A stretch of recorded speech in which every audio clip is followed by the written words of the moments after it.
नमस्कार, मी अनिल जाधव. तुम्ही बघताय आपला अग्रवन. देशामध्ये यंदा पाऊस कमी पडणार याची जाणीव आपल्याला गेल्या 1-1.5 महिन्यापासून होतीच. परंतु हवामान विभागानं जो अंदाज दिला त्यामुळे चिंता आणखीनच वाढणार आहे. कारण देशातील पावसाचं प्रमाण आणखी कमी राहील असा अंदाज हवामान विभागानं आज दिला आहे. आपल्या राज्याचा जर विचार केला तर राज्यामध्ये देखील पाऊस सरासरीपेक्षा कमीच राहणार आहे. म्हणजे सरासरीच्या 90% पावसाची शक्यता यंदा व्यक्त करण्यात आली आहे. जून महिन्याचा जर विचार केला तर राज्यातल्या मराठवाडा आणि विदर्भातील केवळ काही भागांमध्ये सरासरी किंवा त्यापेक्षा अधिक पावसाची शक्यता आहे. इतर भागांमध्ये सरासरीपेक्षा कमी पाऊस जून महिन्यात देखील राहणार आहे आणि संपूर्ण पावसाळ्यामध्ये पावसात तूट राहील असा अंदाज देखील हवामान विभागानं व्यक्त केला आहे. मग नेमका हवामान विभागाचा सविस्तर अंदाज काय, आपण महाराष्ट्रातल्या शेतकऱ्यांनी या अंदाजाकडे नेमकं कसं बघावं याचाच आढावा आता आपण व्हिडिओतून घेण्याचा प्रयत्न करणार आहोत. हवामान विभागानं आज सकाळी एक पत्रकार परिषद घेतली आणि या पत्रकार परिषदेच्या माध्यमातून मान्सून हंगाम 2026चा दुसरा अंदाज जाहीर केला. आता पहिला अंदाज एप्रिल महिन्यामध्ये जाहीर केला होता. त्यामध्ये हवामान विभागानं असा अंदाज दिला होता की देशात सरासरीच्या 92% पाऊस पडेल. म्हणजे सरासरीच्या कमीच पाऊस पडेल, परंतु त्याची टक्केवारी 92% सांगितली होती. परंतु आजच्या अंदाजामध्ये सरासरी पावसाचं जे काही प्रमाण आहे ते आणखीन कमी करण्यात आलं आहे. हवामान विभागानं अंदाज दिला की यंदाच्या पावसाळ्यात म्हणजे जून ते सप्टेंबर या कालावधीमध्ये या 4 महिन्यांमध्ये की ज्या पावसावर आपला खरीप हंगाम अवलंबून आहे या कालावधीमध्ये पावसाचं प्रमाण हे 90% राहण्याची शक्यता आहे.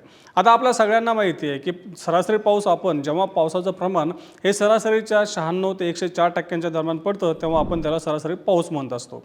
मग नेमकं पावसाळ्यामध्ये आपल्या देशात पावसाची सरासरी किती आहे तर ती आहे 87 सेंटीमीटर.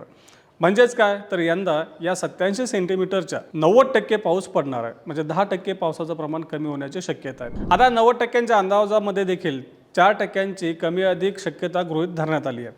म्हणजे काही भागांमध्ये 94% देखील पाऊस पडू शकतो आणि काही भागांमध्ये या पावसाचं प्रमाण आपल्याला 86% देखील दिसून येऊ शकतं. थोडक्यात काय तर यंदा पावसामध्ये तूट पडण्याची शक्यता आहे. त्यामुळं यंदाच्या खरीप हंगामामध्ये आपल्या शेतकऱ्यांना अगदी काळजीपूर्वक नियोजन करावं लागणार आहे. आता यासोबत 4 महिन्याच्या अंदाजासोबत हवामान विभागानं जून महिन्यातील पावसाचा अंदाज देखील व्यक्त केला आहे. आता जून महिन्याचं जर आपण बघितलं तर आपल्या राज्यामध्ये म्हणजे आपलं मराठवाडा आणि विदर्भातल्या काही भागांमध्ये केवळ सरासरी किंवा त्यापेक्षा जास्त पावसाचा अंदाज व्यक्त करण्यात आला. परंतु असे भाग खूपच कमी आहे. बहुतांश भागांमध्ये सरासरीपेक्षा कमीच पाऊस राहील असे संकेत या अंदाजामधून स्पष्ट दिसत आहेत. आता आपण एकंदरीतच या पावसाचा अंदाज जर बघितला म्हणजे मान्सून हंगामातील पावसाचा अंदाज बघितला तर मध्य भारतामध्ये पावसाचं प्रमाण हे सरासरीपेक्षा कमीच राहण्याची दाट शक्यता आहे. मध्य भारतात सरासरीच्या 94% कमी पावसाची शक्यता आहे. वायव्य भारतामध्ये 92% कमी पावसाची शक्यता आहे. दक्षिण भारतात 94% कमी तर ईशान्य भारतात 94 ते 106% पावसाची शक्यता व्यक्त करण्यात आली आहे. म्हणजेच केवळ ईशान्य भारतामध्ये पाऊस यंदा सरासरीच्या दरम्यान राहू शकतो. सरासरीपेक्षा जास्त पावसाचा अंदाज देशात यंदा कुठेही दिसत नाही. त्यामुळे हवामान विभागाने एप्रिल महिन्यामध्ये जो काही अंदाज दिला होता की यंदाच्या पावसाळ्यामध्ये पाऊस सरासरीच्या तुलनेत कमी पडू शकतो त्यामध्ये आणखीन कपात करण्यात आली आहे. हा शेवटी अंदाज आहे. आता याच्यात नंतर पाऊस जरी कमी पडला तरी देखील या पावसाचं वितरण कसं राहतं ते देखील पाहणं महत्त्वाचं आहे. कारण आपण सगळ्यांनी यापूर्वी म्हणजे नुकतंच 2023मध्ये एल निनोचा अनुभव घेतलेलाच आहे. एल निनोच्या हंगामामध्ये 2023मध्ये देखील पाऊस हा सरासरीच्या कमीच होता. परंतु पावसाचं वितरण देखील आपल्याला असमान दिसून आलं होतं. पावसामध्ये मोठे खंड पडले होते. पावसाचं वितरण असमान झालं की याचा आपला खरीप पिकांवरती परिणाम होत असतो. आता ज्या वातावरणीय परिस्थितीमुळे म्हणजे ज्या एल निनोमुळे यंदा आपल्याकडे कमी पाऊस पडणार आहे त्या एल निनोची नेमकी स्थिती काय याविषयी देखील हवामान विभागानं स्पष्टता दिली आहे. हवामान विभागानं सांगितलं की सध्या एन्सो कंडिशन आहे. म्हणजे ना लानिना आहे ना एल निनो आहे. परिस्थिती सध्या एन्सो म्हणजे तटस्थ आहे. परंतु यंदाच्या मान्सून हंगामामध्ये एल निनो स्थिती तयार होणार आहे आणि त्याचा मान्सूनवर परिणाम होण्याची दाट शक्यता आहे. आता आपण सगळ्यांनी मागच्या काही 1-1.5 महिन्यापासून बातम्या वाचल्याच असतील, आपल्यापर्यंत ही माहिती आलीच असेल की काही जे काही मॉडेल्स आहेत हवामान मॉडेल्स आहेत काही मॉडेल्सनुसार जूनपासून एल निनो तयार व्हायला सुरुवात होईल. काही मॉडेल्सनुसार जुलैच्या शेवटी एल निनो तयार होईल आणि त्याचा आपला मान्सूनच्या पावसावरती परिणाम व्हायला सुरुवात होईल असे अंदाज आलेले आहेत.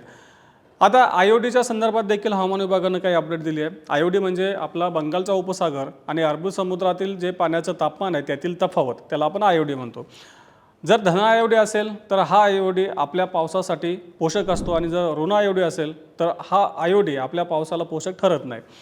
परंतु यंदाच्या मान्सून हंगामामध्ये आयोडी तटस्थ राहण्याची शक्यता हवामान विभागानं सध्या तरी व्यक्त केली आहे. म्हणजे ज्या एल निनोमुळे कमी पावसाची शक्यता जरी असली तर काही स्थानिक वातावरणीय प्रणाल्यांमुळे जर पावसाची शक्यता असेल तर हा आयोडी त्या पावसासाठी प्रतिकूल ठरणार नाही. म्हणजे धन आयोडी आपल्या पावसाला पोषकच असेल, परंतु जर ऋण असेल तर हा मात्र आपल्या पावसासाठी मारक ठरतो, प्रतिकूल ठरतो. परंतु यंदा तशी परिस्थिती राहणार नाही असं सध्याच्या तरी अंदाजावरून स्पष्ट दिसत आहे. आता हा दीर्घकालीन पल्ल्याचा अंदाज आहे. आता या पुढच्या टप्प्यामध्ये हवामान विभागाचा जो काही 8 दिवसाचा, 15 दिवसाचा आणि एक प्रत्येक महिन्याचा अंदाज असेल त्याकडे आपल्याला बारकाईने लक्ष ठेवावं लागेल. त्यासोबतच आपण मागच्या काही दिवसांपासून आपल्या ॲग्रोनच्या माध्यमातून आपल्या शेतकऱ्यांसाठी यंदाचा पावसाचा अंदाज लक्षात घेऊन प्रत्येक पिकाचं नियोजन कसं करावं, वाणांची निवड कशी करावी, खतांचे डोस कसे द्यावेत आणि एकंदरीतच पशुधनाचं नियोजन कसं करावं, या सर्व विषयांवर, या सगळ्या प्रश्नांवर जाणकारांच्या माध्यमातून आपल्यापर्यंत माहिती पोहोचवण्याचा प्रयत्नच करत आहोत. यंदा योग्य जर नियोजन केलं तर निश्चितच एल निनोमुळे किंवा कमी पावसामुळे आपलं होणारं नुकसान कमी होऊ शकतं. त्यामुळं हवामान विभागाचा किंवा पावसाचा अंदाज पुढच्या टप्प्यामध्ये वेळोवेळी लक्षात घेऊन त्यानुसार आपल्याला शेतीचं नियोजन करावं लागणार आहे. आम्ही ॲग्रोनच्या माध्यमातून आपल्यापर्यंत ही माहिती वेगवेगळ्या टप्प्यांवर प्रत्येक वेळी जेव्हा अशा घडामोडी घडतील त्यावेळी देतच राहू. त्यासाठी आपल्या ॲग्रोनच्या चॅनलला नक्की सबस्क्राईब करा आणि हा व्हिडिओ जास्तीत जास्त शेतकऱ्यांपर्यंत पोहोचवण्यासाठी लाईक आणि शेअर करायला विसरू नका.